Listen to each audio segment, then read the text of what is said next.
नमस्कार, आप देख रहे हैं सबसे बड़ा मुद्दा। मैं हूं आपके साथ राहुल राजपूत। पिछले कई लोकसभा और विधानसभा चुनाव पर नजर डाले तो बीजेपी ने अयोध्या राम मंदिर को मुद्दा बनाकर जीत हासिल की। फिर राम मंदिर का काम शुरू हुआ तो बाकी चुनाव में काशी कॉरिडोर की चर्चा हुई। और फिलहाल चुनावी माहौल तो निकाय का है, लेकिन जिस तरह से मथुरा में सीएम योगी ने कहा कि काशी की तरह मथुरा में भी बांके बिहारी धाम को सजाएंगे, लगता है कि बीजेपी 24 के चुनाव को ध्यान में रखकर बयान दे रही है। आज सबसे बड़ा मुद्दा में चर्चा इसी पर 24 के खवैया कृष्ण कन्हैया पर बात करेंगे। उससे पहले न्यूज स्टेट के बड़े सवाल, अयोध्या काशी झांकी, अब वृंदावन की बारी। योगी का ऐलान, भव्य होगा धाम, 24 के खवैया कृष्ण कन्हैया। सांस्कृतिक राष्ट्रवाद से क्या बनेगी बात, योगी मॉडल से कैसे निपटेगा विपक्ष, इन्हीं सवालों के साथ मेहमानों से चर्चा। लेकिन उससे पहले एक रिपोर्ट।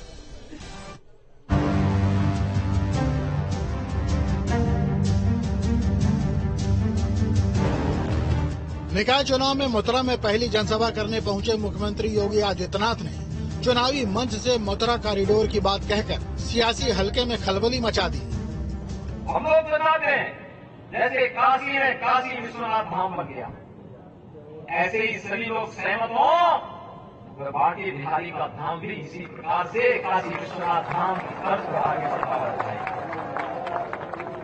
ऐसे ही बरसाना में रोपवे का निर्माण हो रहा है, उसको भी इसी प्रकार की भव्यता प्रदान करें। बांके बिहारी धाम की बात भले ही योगी ने निकाय चुनाव के दौरान कही हो, लेकिन उनका यह बयान 2024 के चुनावी समर के लिए जमीन तैयार कर रहा है। गोवर्धन को फिर से उसके पुरातन स्वरूप के साथ लेकर के जाना है। पहले ही कृष्ण जन्मस्थान का विवाद अदालत में चल रहा है। ऐसे में योगी जनता में ये संदेश देना चाहते हैं कि जैसे काशी और अयोध्या का संकल्प पूरा किया है, इसे भी पूरा करेंगे। मुख्यमंत्री ने कहा कि ब्रज क्षेत्र में 32,000 करोड़ रुपए की परियोजनाओं से द्वापर युग जीवंत होगा। इस समय ब्रज क्षेत्र के विकास में आपको मालूम है कितना पैसा लगा है? 32,000 करोड़ रुपए की परियोजनाएं हमारी चल रही है। 32,000 करोड़ की परियोजनाएं, जिसमें 32,000 की परियोजनाएं जमीनी धरातल पर दिखाई देंगी। भाइयों बहनों, उस दिन द्वापर युग की याद को ताजा हम लोग मथुरा, वृंदावन, बरसाना, गोकुल, नंदगांव, गोवर्धन, सभी क्षेत्रों में हम सबको देखने को मिलेगा। इस दौरान मुख्यमंत्री ये भी बताना नहीं भूले कि 2017 से पहले यूपी में क्या होता था और मथुरा की स्थिति कैसी थी। भाइयों बहनों, 2017 के पहले कोसी कला में दंगा होता था। दंगा हुआ था ना कोसी कला में। आज दुनिया की सबसे बड़ी मैन्युफैक्चरिंग का प्लांट पेप्सिको का आपके कोसी कला में लग चुका है ना। 17 के पहले मथुरा, वृंदावन, गोकुल, मथुरा, वृंदावन, मथुरा के अंदर आपने देखा होगा मथुरा वृंदावन में क्या होता था। जो मथुरा वृंदावन दूध की नदियों के लिए विख्यात था, वहां मांस और मदिरा भी दिखता था। हमने बैन किया। बरसाना में रोपवे और गोवर्धन के पुराने स्वरूप को वापस लाने और बांके बिहारी धाम की बात कहकर योगी ने फिलहाल चुनावी माहौल बना दिया है, जिसके लिए उन्होंने सहमति भी मांगी है। आप लोग सभी इनके समर्थन में है ना, सभी लोग, और उसके लिए सरकार के प्रयास जारी हैं। भारी बहुमत से सरकार बनेगी, तभी धर्म क्षेत्र में सरकार का तीसरा संकल्प पूरा हो पाएगा। Team news state. मेहमान जुड़ चुके हैं। सबसे पहले परिचय करवा दे डॉक्टर एच.एस. रावत, हिंदू धर्म गुरु, अशोक पांडे जी, प्रवक्ता बीजेपी, दीपक विग, नेता समाजवादी पार्टी, हाफिज नूर, अहमद अजहरी जी, प्रदेश अध्यक्ष AIMPLB। और चर्चा की शुरुआत अशोक पांडे जी आपसे, क्या 24 के खवैया है कृष्ण कन्हैया जी? देखिए, आपको बता दें कि हमारे कृष्ण जी भगवान श्री राम इस मुल्क की प्राण, इस मुल्क का प्राण है। और मेरा ये चुनाव मुद्दा भारतीय जनता पार्टी का नहीं है। उस समय भी हमने कहा था कि जब कोर्ट का फैसला आएगा तो मर्यादा पुरुषोत्तम का भव्य मंदिर बनेगा। हमने नहीं कहा कि यहाँ मथुरा में कोई किसी चीज को तोड़ के कुछ बनेगा। हमने कहा भव्य निर्माण हम करने जा रहे हैं। जिसे बाबा विश्वनाथ का कॉरिडोर बना, ऐसे भगवान कृष्ण का गोवर्धन, इसी तरह भगवान ये जिस तरह से बाबा भोलेनाथ का बना है, उसी तरह अब मथुरा में भी एक कॉरिडोर बनेगा। विश्व की आस्था भगवान श्री कृष्ण में है, मर्यादा पुरुषोत्तम राम में है, वो हर विश्व भर के लोग दर्शन करने आए, यही मूल है हमारा। ये अलग बात है कि निश्चित तौर पे लोगों ने अड़ंगा लगाने का प्रयास किया। कांग्रेस पार्टी ने सुप्रीम कोर्ट में हलफनामा दिया, राम सीता का कोई अस्तित्व नहीं है, नहीं, तो कोई राम भक्तों के लहू से अब राम मंदिर पर कोई बात नहीं, फैसला तो आ ही गया, राम मंदिर का निर्माण भी हो रहा है, लेकिन जो कॉरिडोर बनाकर भव्यता और दिव्यता दिखाने की बात कही जा रही है, इसीलिए कि 24 का मुद्दा तैयार है आप लोगों का। दुनिया जानती है भगवान श्री कृष्ण मथुरा में पैदा हुए, रामनवमी की छुट्टी होती थी और जो कोर्ट बंद रहता था, फिर उसी कोर्ट में ये मुकदमा चलता था कि मर्यादा पुरुषोत्तम पैदा हुए कि नहीं। इससे बड़ा दुर्भाग्य क्या होगा? तो हिंदू मुसलमान सभी जानते हैं, और रसखान ने लिखा है, मानुष हो तो वही रसखान, बसो ब्रज गोकुल नंद के द्वारन। यानी ठीक, रसखान भी कह रहे हैं। दीपक जी, हमें नहीं लगता कि किसी भी दल को इससे ऐतराज होना चाहिए।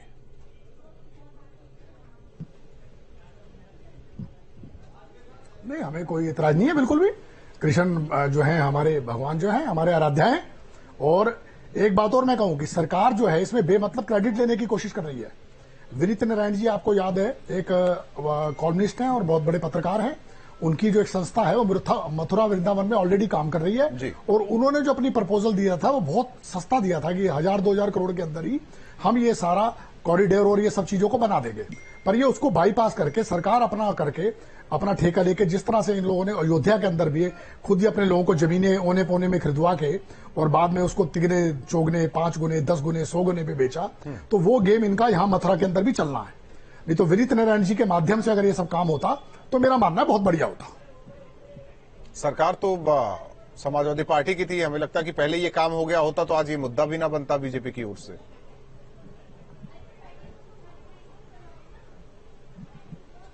देखिए, कुछ भी चीजें, जैसे आप देखिए राम मंदिर वाले पे जब सुप्रीम कोर्ट का निर्णय आया तभी फैसला हुआ उसके अंदर। ये लोग उससे पहले इन्होंने देखिए बाबरी मस्जिद जो थी तोड़ दी, ये कर दी बिना कानून का सहारा लिए हुए। पर वो सब चीजें जब कानूनी रूप से हुई तो हमने भी उसका स्वागत किया, हमने भी उसको माना। तो हमारा भी मानना ये है कि भाई जो चीजें हो रही हैं वो पहले से बहुत बढ़िया तरीके से हो रही थी, और वो जो एक संस्था थी उसको बढ़िया तरीके से करी। उस संस्था का सारा काम ये उनसे ही लेके और सारे अपना जो उसी काम को 1000-2000 करोड़ के काम को 30-32 हजार करोड़ का बना के, और उसमें जो भी आपको पता है इन लोगों ने अयोध्या में जिस तरह से पैसा कमाया है उस तरह से लोग इसमें भी पैसा कमाएंगे। इसका जवाब बीजेपी प्रवक्ता से लेंगे, लेकिन उससे पहले हाफिज नूर अहमद अजहरी साहब क्या कुछ कहेंगे? देखिए, देश में कितनी बेरोजगारी है, देश कहाँ जा रहा है। देश की गंगा जमुनी तहजीब को नैसतो नाबूद कर दिया इन्होंने। देश में बेरोजगारी है, कोई 15 लाख रुपए देने थे वो कहाँ गए। लोग नौकरियां ढूंढ रहे हैं, पूछ रहे हैं वो 2 करोड़ नौकरियां कहाँ है, इसके जवाब नहीं है इनके पास। तो ये इस तरह की बात करके लोग ये तुष्टीकरण की राजनीति कर रहे हैं। ये जैसे आपने भी बार बार पूछा क्या 2024 की तैयारी है, तो यकीनन 2024 में जनता को जवाब देने के लिए इनके पास कुछ नहीं है। तो इस तरह की बातें लेकर के आएंगे कि हम मंदिर बनवाएंगे, हम ऐसा करेंगे। मतलब ये हर हाल में ये चाहते हैं कि देश में मुसलमानों को डराया जाए, मुसलमानों को सताया जाए, मुसलमान परेशान हो, और उसे जो एक तबका हिंदू समाज का है जिसे बहुत दिनों से बेवकूफ बनाते हुआ है, वो जो आप समझ चुका है कि ये लोग सब हमें बेवकूफ बना रहे हैं। तो आज हालात काशी विश्वनाथ कॉरिडोर से क्या डर आप लोगों को, राम मंदिर निर्माण से क्या डर, विंध्य कॉरिडोर से क्या डर, और अब वृंदावन कॉरिडोर से क्या डर? सुनिए, देखिए, ये इनके दिमाग का खेल है, ये दिमाग का खेल है, दिमाग की सोच है। हम ना कल डरे थे, ना आज हम ना डरे हैं, ना कभी डरने वाले हैं। सरकारें आती हैं, चली जाती है। हर शख्स को एक दिन न्याय के दरवाजे के सामने खड़े होना होगा, न्याय के कटघरे में आना पड़ेगा। सरकार आज है, कल चली जाएगी, सरकारों का कुछ नहीं। लेकिन जो ये कर रहा है उसको दुनिया देख रही है, ये बताने की जरूरत है। रावत साहब क्या कर रहे हैं, सरकार क्या कर रही है, जो अजहरी साहब कहना चाह रहे हैं? एक बात तो कही जा रही है कि देखिए कॉरिडोर इसलिए क्योंकि तंग गलियां हैं, एक दो केसेस भी आए किस तरीके से भीड़ होती है, लोग दर्शन नहीं कर पाते, दम घुट गया, मौत भी हुई, उसे बेहतर बनाने की कोशिश हो रही है। जैसे आज काशी विश्वनाथ कॉरिडोर देखिए किस तरीके से भव्यता दिव्यता। क्यों? देखिए वो तो सरकार जवाब देना। मैं बताना चाहता हूं, नूर अहमद साहब सुन लो पहले। जनसंख्या बहुत ज्यादा बढ़ी है और जनसंख्या बढ़ी है लेकिन गलियां तो नहीं बढ़ी, गलियां तो छोटी हैं, इसलिए उनको जनसंख्या के हिसाब से बढ़ाना और चौड़ा करना बहुत जरूरी है, कॉरिडोर बनाना बहुत जरूरी है आज की डेट के अनुरूप। और रही ये कह रहे हैं कि बेरोजगारी की बात कर रहे हैं, बेरोजगारी की बात कर रहे हैं, अरे जब से काशी विश्वनाथ वहां पर बना है ना, वो कॉरिडोर बना है, उसके बाद वहां करोड़ों लोग जाने शुरू हो गए हैं। वहां का रेवेन्यू कम से कम 20 गुना बढ़ गया है। उज्जैन का रेवेन्यू 20 गुना। दांत मत फाड़ो, हंसो मत, ज्यादा दिमाग इस्तेमाल करो, ठीक है ना। टीवी पे बैठे हुए आप, नहीं टीवी पे बैठे हो, सुन लो पहले, आप रिकॉर्ड देख लो पहले, रिकॉर्ड देखो पहले। अरे सुन तो लो पहले, जब आप बोल रहे थे मैं बोल रहा था क्या? आप बोल रहे थे जब मैं बोल, अजहरी साहब सुन तो लीजिए, रावत साहब को सुन लीजिए, नूर साहब साहब सुन तो लीजिए, आप सुन तो लो। पर्सनल ना होइए, व्यक्तिगत ना होइए। नूर साहब जरा शांत रहिए, सुन तो लीजिए। लग रही है मुझे, ये बताओ आप सुनने में क्या दिक्कत आ रही है? उज्जैन का रेवेन्यू बढ़ा, उज्जैन का रेवेन्यू बढ़ा, काशी का रेवेन्यू बढ़ा और मथुरा वृंदावन का रेवेन्यू भी इस प्रकार से बढ़ेगा। और वहां पर लोग आएंगे, फूल माला है, हलवाई वाला है, प्रसाद वाला है, रिक्शे वाला है, ई रिक्शे वाला है, टैक्सी वाला है, होटल वाला है, लाखों लोगों का बेरोजगार जो है वो रोजगार में कन्वर्ट होने वाला है। और आप कह रहे हो वहां पर रोजगार की बात ही नहीं हो रही है। अरे आप देखिए जाकर के कितना केदारनाथ का कितना रेवेन्यू जनरेट हो गया, बद्रीनाथ का कितना रेवेन्यू जनरेट हो गया। क्या लोग जाते नहीं है? लेकिन नूर साहब हज के अंदर देखिए कितना, हज में आप जाते कितना रेवेन्यू जनरेट होता है। नूर साहब का एक सवाल भी है, ये आप लोग सांस्कृतिक राष्ट्रवाद के जरिए आप काम कर रहे हैं, राम मंदिर निर्माण करवा रहे हैं, काशी विश्वनाथ की बात कर रहे हैं, विंध्य कॉरिडोर की बात कर रहे हैं, उज्जैन में महाकाल के दरबार को सब देख ही रहे हैं, बद्रीनाथ और केदारनाथ की बात आपने की, अब वृंदावन कॉरिडोर की बात कर रहे हैं, उन पर भी तो ध्यान दीजिए आप लोग। सबका साथ सबका विकास कहाँ है फिर?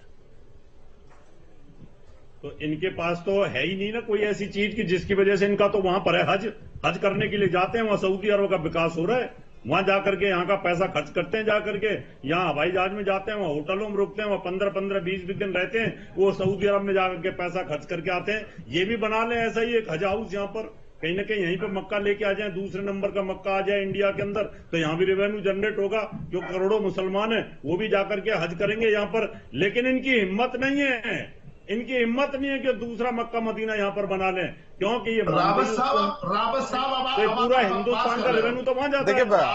वही तो मैं ये कहना चाहता हूँ, मैं नूर साहब मैं खुद टोक रहा हूँ, रावत साहब, भावनाएं ना भड़के, किसी की भावनाएं आहत ना हो, कृपया इसका ध्यान दिया जाए। बिल्कुल गलत तरीके से बात कर रहे हो आप। नहीं, भावना वाली बात तो कुछ है नहीं इसमें। इन्होंने कहा कि आपका, मैं कहा भाई बना लो यहाँ पर, क्या दिक्कत है, लेकिन आपका अधिकार नहीं है, आप बना नहीं सकते। हमारे यहाँ तो अधिकार है, हमारे यहाँ तो अधिकार है, हमारे यहाँ तो राम का मंदिर भी बन सकता है, हनुमान मंदिर भी बन सकता है। देखिए ये आप सबका व्यक्तिगत बयान हो सकता है, न्यूज स्टेट का कोई लेना देना नहीं, न्यूज स्टेट का कोई लेना देना नहीं। आप लोग तो हिंदुस्तान का रेवेन्यू वहां खर्च करके आते हो ना सऊदी अरब में, सऊदी अरब में। ठीक है अशोक पांडे जी, समाजवादी पार्टी के नेता ने जो सवाल उठाया, दुनिया के सामने पेश कर रहे हो, सवाल उठाया, उसका जवाब दे दीजिए। देखिए समाजवादी पार्टी की बात छोड़ दिए, जाकी रही भावना जैसी हरी मूरत देखी थी, भ्रष्टाचार का या शिष्टाचार में बदला था इनकी सरकार में, उत्तर प्रदेश में अपराध का जंगल राज था इनकी सरकार में। इनकी बात छोड़ दीजिए, यहाँ भावना है, दिल में भगवान श्री राम है, कृष्ण है, मर्यादा पुरुषोत्तम। अभी हमारे मौलाना साहब बोल रहे थे, उनको पता है कि रसखान रहीम अब कबीर भी तुझी के कौम के थे। डॉक्टर राम मनोहर लोहिया ने कहा है कि हर हिंदू मुसलमान को समझना चाहिए, बाबर, गजनी और गोरी हमलावर और लुटेरे थे, शेरशाह सूरी, रजिया और रसखान हमारे पुरखे थे, इनको भी समझना चाहिए। रसखान क्या कहते हैं, रहीम क्या कहते हैं। लेकिन दुर्भाग्य है मौलाना जिस तरह की बात कर रहे हैं वो भी दुर्भाग्यजनक है। और मेरा ये मानना है कि राष्ट्र और मुस्लिम भाई भी हमारे राम को मानते हैं, कृष्ण को मानते हैं, और निश्चित तौर पे आज की तरह का माहौल बनाने का प्रयास ये लोग कर रहे, ये दुर्भाग्यजनक है। ऐसा क्या नूर साहब? मैं एक बात कहना चाहता हूं, अपनी राय आप थोपिए मत किसी पर। आपकी जो राय है वो आपको मुबारक हो। आपने वीर अब्दुल हमीद के नाम से कितने शहर आपने बना दिए। आपने उस्मान अरे सुनिए, उस्मान ब्रिगेडियर के नाम से कितने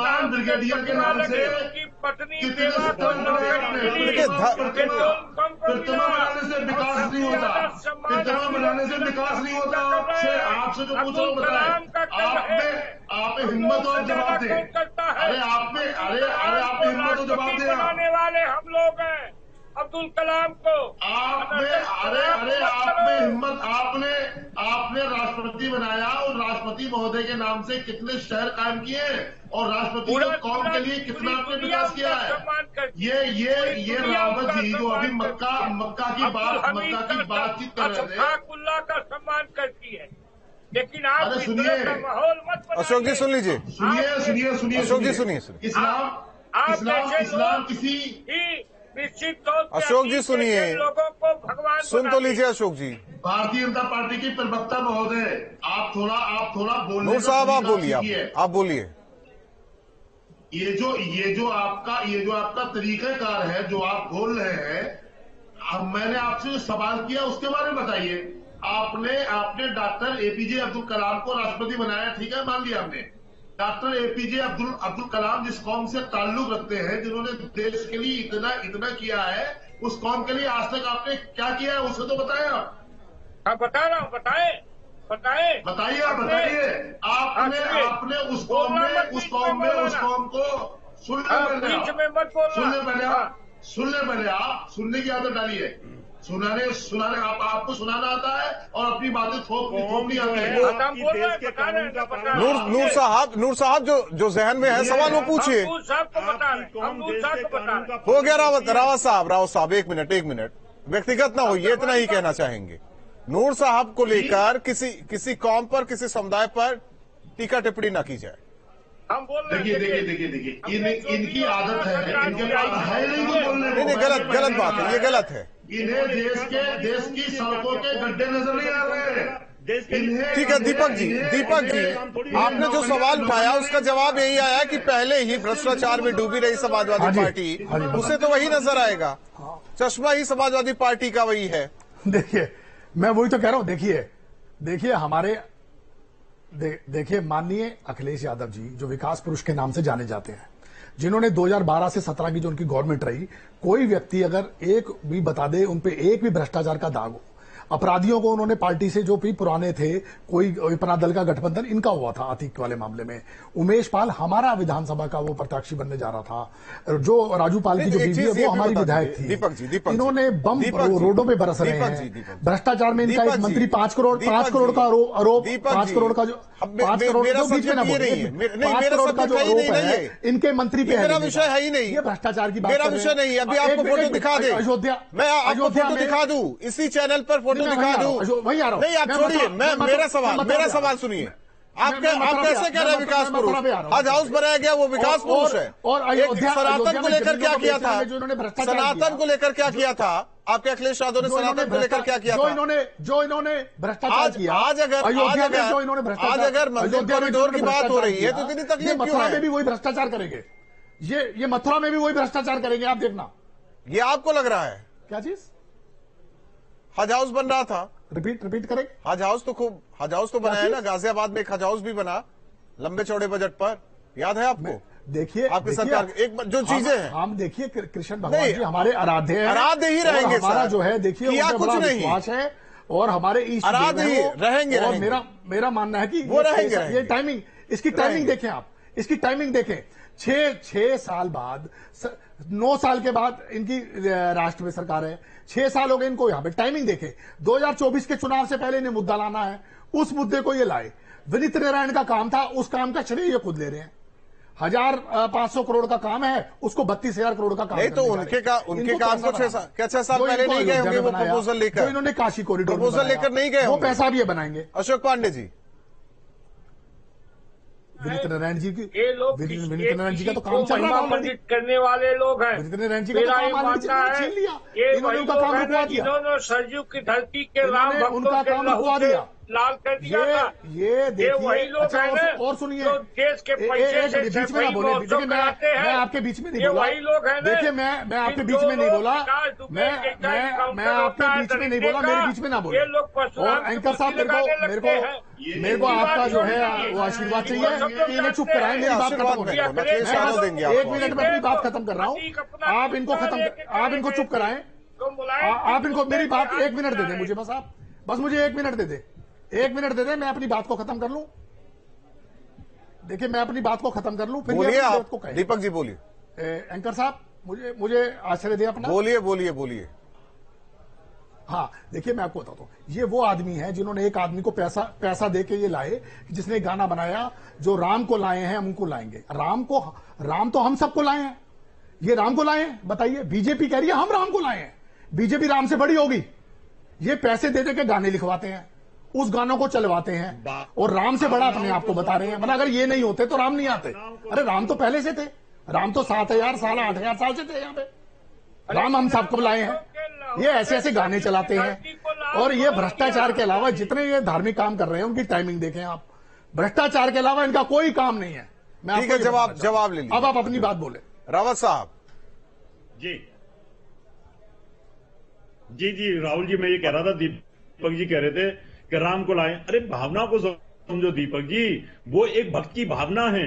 उन्होंने कहा कि भाई आप लोगों ने वहां बाबरी ढांचा बना रखा था, बाबर ने आकर के मंदिर को तोड़ करके उसको बना दिया, तो वो उसने कहा है कि भाई हम भगवान राम का मंदिर बनाने जा रहे हैं। उस भावना को समझो। अरे कैसी बातें कर रहे हो? भावना को समझने की कोशिश है।